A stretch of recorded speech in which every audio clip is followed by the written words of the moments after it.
Hey guys, welcome back to my video. So today I'm going to be covering 90 Day Fiance Happily Ever After Season 4 Episode 7. So this episode there was a lot of drama. I feel like we're at the peak of the season and then it should start winding down whether we figure out whether couples stay together or separate. So I'm going to start off with like the boring couples first. So Powell and Russ, she's trying to figure out where she wants to give birth, and that's the whole thing. She brings up her miscarriage again, and I don't want to sound heartless for saying that. It's just that like this was a storyline for a whole season. And then they're still bringing it over to the next season. She's not over it, so she gets some advice in the form of writing a letter to her child and doing what she wants to do with it. And she did that. And that's kind of it with them. The next couple is Larissa and Colt. There really wasn't much that went on. It basically starts back up from in the middle of the fight. Debbie's upset. Larissa keeps dogging on Colt, which I do believe that he is the P word, another word for a vagina.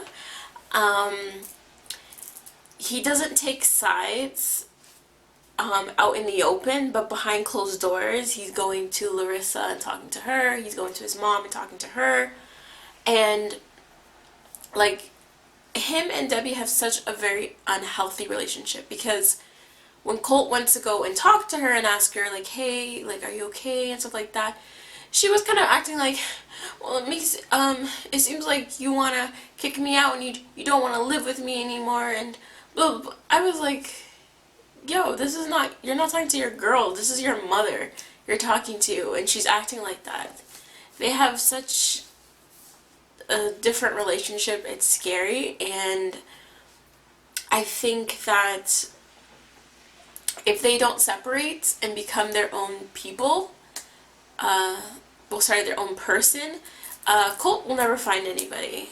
Or they would have to find someone who is okay living with a parent. Because no one is going to be okay with that, especially if I don't really know my husband yet. I'm getting to know him, and this is the living arrangements. I feel like Debbie needs to kind of live her own life. But that's it with them. So next we're going to do Nicole and Asin, or just Nicole because we haven't seen Asin for a little bit. So Nicole decides to dye her hair an ugly shade of purple. It looks kind of weird. Her hair looks very fried and it's not styled at all. But that's besides the point. Who cares? She is now exercising, I guess. I feel like this was like some kind of like B film B film that they wanted to film just to kind of take up some time, because she did a couple stretches and she started walking, and that was it. But you know what, it's none of my business. So she's living with her sister and her brother, and now she's going to be living with her mom. So she kind of just moves between places. I believe at one point she did have her own place, but then she decided to, I think that was the time where she saved up the $6,000 to go to Morocco. So anyways, she's now living with her mom for a couple of weeks. So she tells her mom that she's living with her until she moves to Morocco. And her mom is kind of like, are you kidding me, Nicole? Like, how much times have I heard this? How much time do you guys need to get married? How much times is crap gonna happen before you realize that, like, maybe it's not supposed to happen? So then Nicole was just kind of like, she's just very good at just brushing off her family, ignoring facts, and pretending that like everybody is, what everyone says is a lie, and that Asin's telling the truth, everybody else is lying. So then her stepdad says, like, what about the email I got the other day from the guy from in Morocco? I don't know if I missed it or I didn't understand, like, who was this guy and how did he approach her stepdad, but whatever. Saying, basically telling her what everyone knows. Like, I don't have to be in Morocco. I don't need to see cameras in Morocco to follow Azin to know that he does not want to be with her. He's using her for money, and I could easily tell that his mom and his sister don't like her. So I could have predicted all of that. But she's like, you don't know what you're talking about, stay out of my business, blah, blah, blah, blah. I was so happy when she had said she got the money, some of the money back, but then as she's talking about, well, until I go to Morocco, I'm like, well, there goes all that money. It's just moved to something else. So, I don't know. She needs to get her act together because she's past delusional. She's now just dumb. And sometimes you gotta let dumb people just kind of do dumb crap and let them be and just live your life, because her brain is like, I don't know, her skull is surrounded by like cement that like no one's getting through to her except for Azin, and he's full of crap.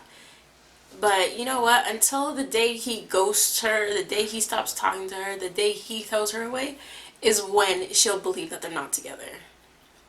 So, but that's none of my business. Okay, so we're gonna do Ashley and Jay. They actually had like a little bit more of a storyline now. Finally, we're at episode 7, so it's been like over a month. So Jay's family, I guess they're coming, I don't know if for Christmas or just around the Christmas time to visit, because there was like no snow whatsoever, but also sometimes it sometimes takes a little bit longer for snow to come. So I couldn't tell when they were there, but I didn't realize that Jay had been in the States for a whole year. It seemed like it had only been like maybe 6 months at best. So, his sister's new baby and his brother is coming. And you could tell that, like, it's almost like Pedro, where they just seem so sad and so depressed all the time. When they get a glimpse or a little taste of back home, whether it's the people, whether it's the culture, whether it's actually being there, they just light up. Like, Jay was just so different. He was so happy.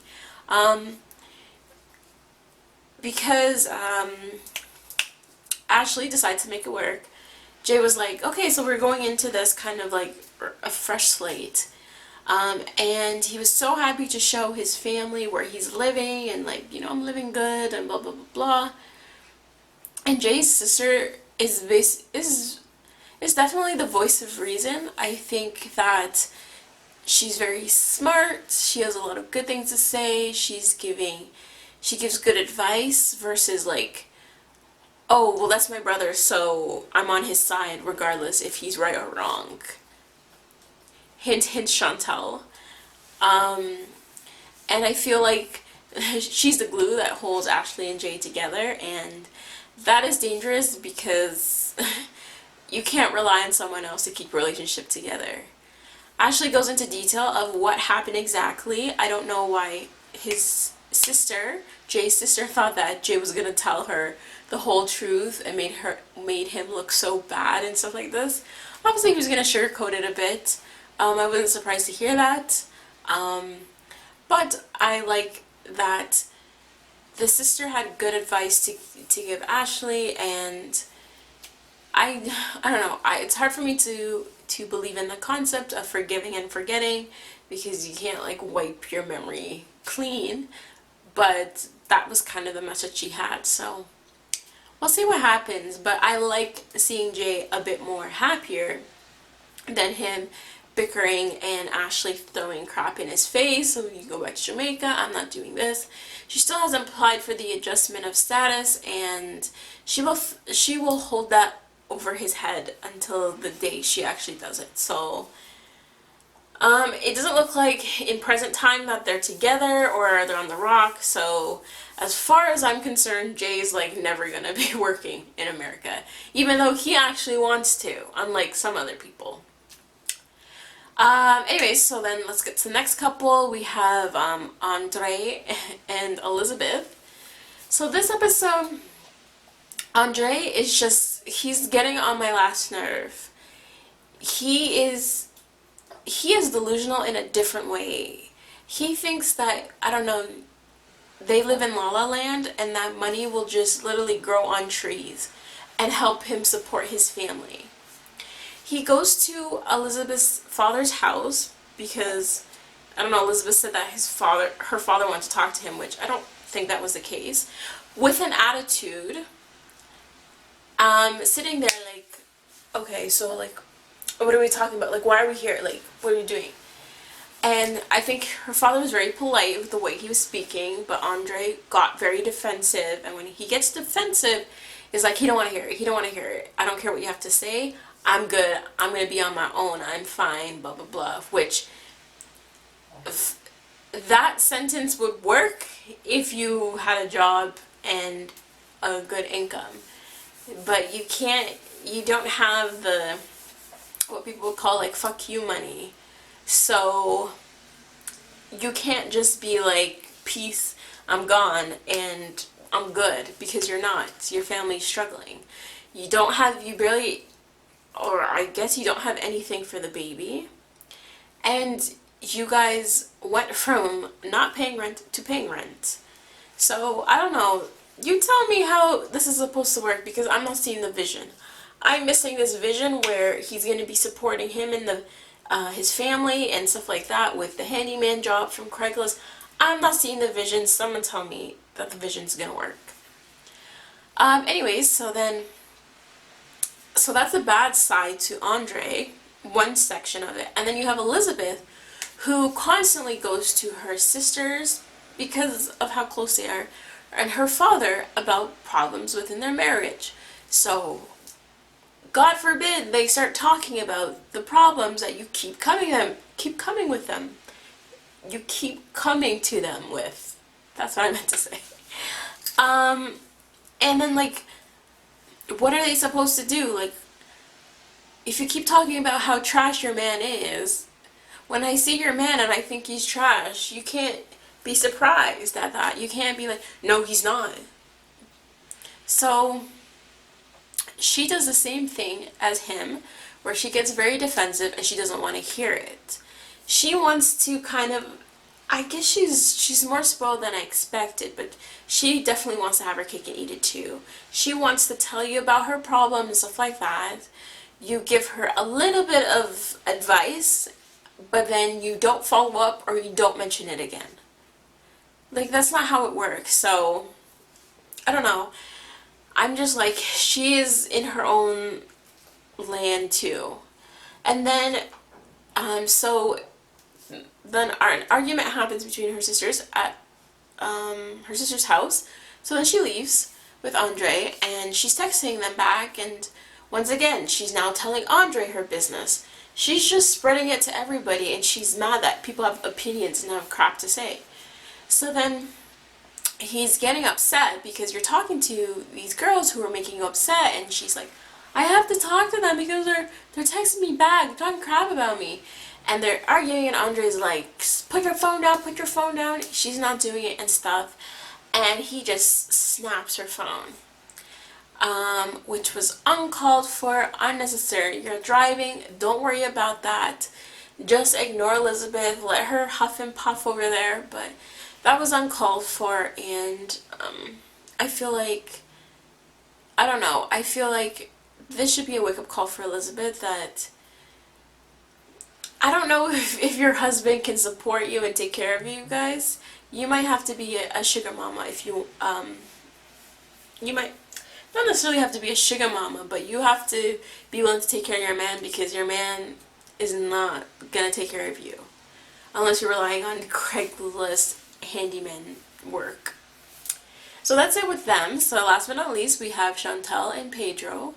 Um, so Chantal arrives in the Dominican, and there was such a lackluster greeting. It was like, Chantal's like, and Pedro's like, and it was just like, hi! And then that was it. So she already comes there with, well, I hope you're not bringing me to your mother's house. You better have booked the hotel and blah, blah, blah. He did book a hotel. Um, and then Pedro's talking to her about, like, I want you to respect my mother and stuff and come and sit down and talk with my mother. And then Chantal was like, no, I didn't come here for that. I came here for... I'm like, Chantal, that's why he didn't want you there. Because look at this. You're already causing stress and you just got there. And you wanted to spend time with him or like make it work. So he's telling you different steps for you to, in order for you guys to get passes. But you're like, no, I'm not about that. I just want to have fun and spend time with you and that's it. When like, I don't even feel like sometimes Pedro likes Chantal. So I'm just like, Chantal, no. So then she agrees and they meet with his mom, and I'm so glad his sister wasn't there because I was just like, that would have been drama. So Chantal's sitting there. She is rude beyond belief. Like, I don't, like, obviously you can say like hello, good evening, or whatever. But she's sitting there with attitude like, okay, what do you want to talk about?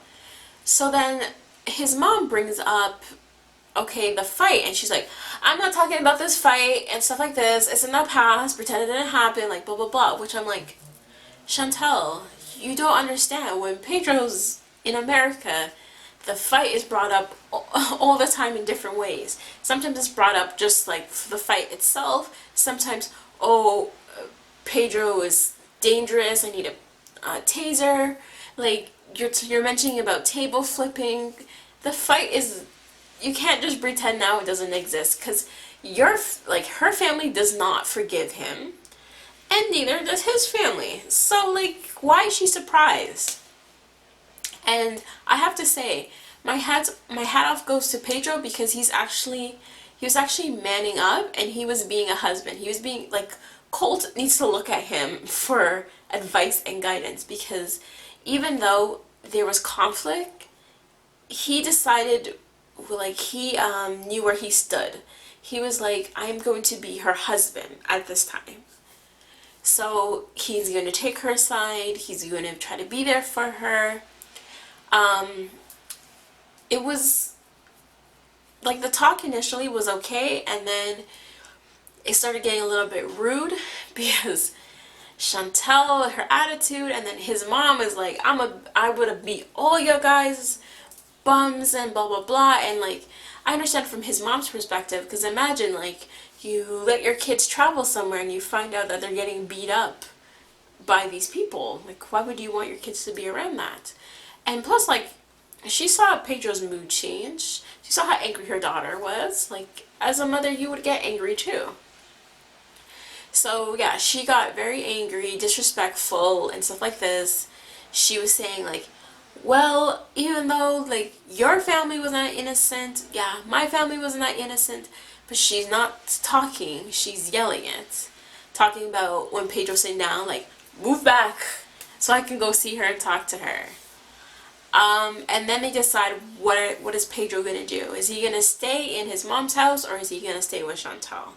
He decides to stay with Chantal because he is her husband, and that comes first.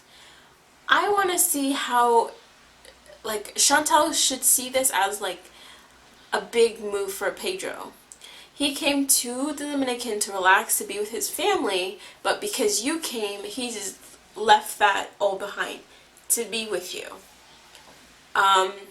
So she needs to take that into consideration, because I feel like she's acting a little bit selfish, especially because her family is crazy, and her family talks mad crap about him, and she does little to nothing to defend him. So yeah, it was a relatively entertaining episode. I watched most of it in but I don't know. They have to get rid of, I don't know, like Powell and Russ and Ashley and Jay to get this series more exciting. They're releasing way too much stuff at once and it's becoming overwhelming. And there's a lot of information out there and it's hard to keep up. So, but you know, that's none of my business. Anyways, so this is the end of my video, the end of my review of 90 Day Fiance Happily Ever After Season 4 Episode 7. Don't forget to like, comment, and subscribe. Thanks for watching.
Yeah, yeah, yeah, yeah. Yeah, yeah, yeah. I'm just a dumb cunt, fucking sick and tired of it. Maybe I could front love, maybe I could buy a zip, maybe I get fucked up. Next time I could save some. Why it's gotta be like this? Why it's gotta be that way? Put it inside. Feel so rise up, banging on that loud.